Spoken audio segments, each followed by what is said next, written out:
Hi guys, welcome back to my channel. This is GenW and we are going to discuss our weekly outlook for the next week.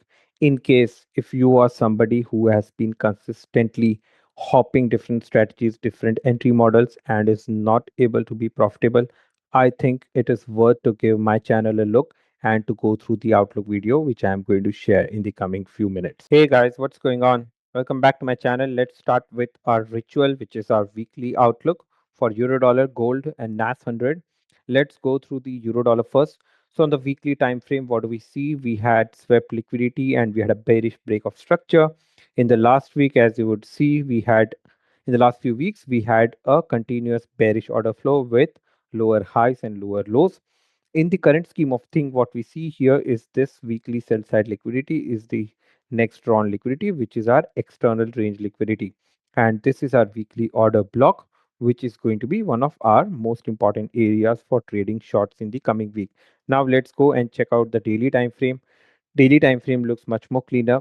As you could see, this is the sell side liquidity of the weekly and daily supports it with a bearish order flow all the way from top. We have lower highs and lower lows. This was the last break of structure, and this is the daily order block confluenced with the daily fair value gap. So now this is an area, as I've written, where I would be interested in short. So I would wait in the next week price to come up until here and then would start looking to sell. Now let's go and check out our medium time frame, which is our H4 time frame. On H4 time frame, our swing structure is bearish. Our internal structure had shifted bullish. This means that our swing pullback has now begun, and now we are hunting towards the internal range liquidity. Now, internal range liquidity here is the confluence of the daily fair value gap, H4 fair value gap, this internal buy side liquidity, the daily order block, and the weekly order block. So it's very clean euro dollar. I think we can easily expect price could retrace up to this area in the coming week, and then we could hunt for nice shots. So this is the outlook for the euro dollar. Now let's go and check out gold. Gold is slightly confusing in the weekly time frame, but as we go towards the lower time frame, I'll try to simplify it for you guys. So on the weekly time frame, the structure is bearish.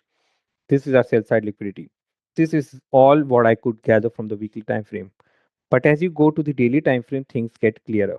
What do we see? We had a bearish break of structure. We left an external range liquidity, hunted an internal range liquidity, which is this daily fair value gap. Again, started our impulsive move. So this was our impulsive move, corrective move, and our impulsive move has now begun on gold. And in this impulsive move, we have this tiny daily fair value gap. So now this should click on your mind that this is the daily fair value gap where you should be looking for shorts in the gold in the coming week. Now let's go and check out the H4 time frame. Now H4 time frame, what happened in this daily fair value gap? We had a nice break of structure. If you remember, we had gotten a nice 6-hour shorts on gold in the last week, right from this side. So it left behind this huge imbalance. But now if you see this tiny area, which is a confluence of the H4 fair value gap and the daily fair value gap, as I've written, this is an area where I am looking for shorts in the coming week. So this is the simple analysis on gold. Now let's go and do NAS100, which is slightly complex. So I will go until H1 to simplify it for you guys. So just hear me out. So on the weekly time frame, what do we see on NAS100?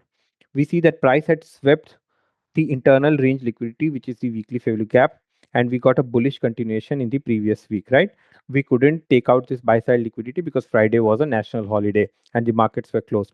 So this means that we have this ERL left behind, IRL is taken out. So it goes without saying that this ERL is the next drawn liquidity.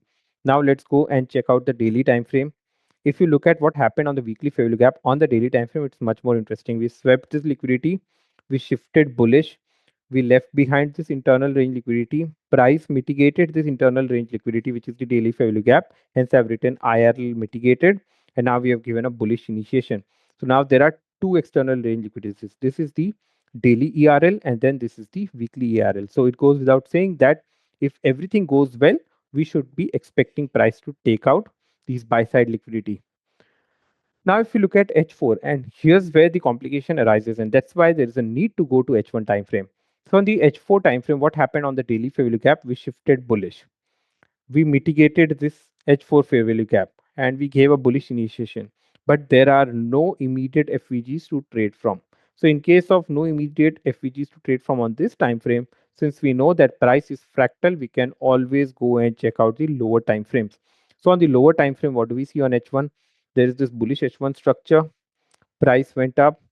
It had a corrective move. It started an impulsive move, left behind this H1 fair value gaps. Price mitigated it on Thursday, had a bullish initiation. Now it has left behind this H4 HFVG. Now this is the HFVG where I am personally interested for taking long positions to take out this ERL. So everything what you see in this video is only ERL to IRL and IRL to ERL. And I've been a you know, huge proponent of this fact that you don't need to learn several entry models. There are so many entry models available on YouTube. All you need to understand is the concept of external range liquidity, internal range liquidity, structure mapping, premium discount theory. Don't overcomplicate it. Overcomplication will only confuse you. So just focus on ERL to IRL. Entry models don't matter at all. If you want, just put a limit order on this HFVG, take a stop loss between below this candle and target the ERN, and you'll be well off. You don't need to overcomplicate it by using the fancy entry model. So I hope this video was very helpful to you guys. Let me know in case you have any questions or comments. Until then, have a wonderful week ahead and have a wonderful weekend. Take care. Bye.